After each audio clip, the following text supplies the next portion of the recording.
benar terjadinya tindak pidana tersebut di Jalan Era Basit ujung, tepatnya di depan SMP 20. Jadi kronologisnya si korban beserta anaknya sedang menggiling kopi.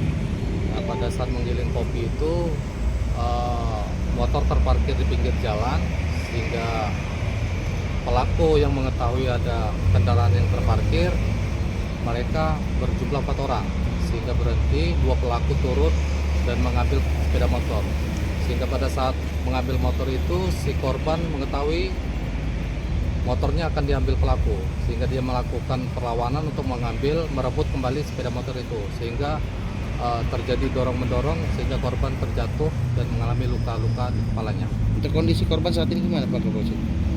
Untuk korban sementara masih di rumah sakit, masih ditangani dengan medis. Untuk keadaannya sadar, tapi masih belum bisa kita konfirmasi karena masih trauma.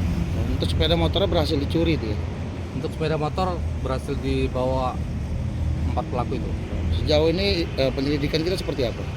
Untuk sementara kita sedang melakukan penyelidikan, mengumpulkan saksi-saksi, kemudian mengecek CCTV untuk berupaya untuk mengungkap pelaku tindak pidana ini.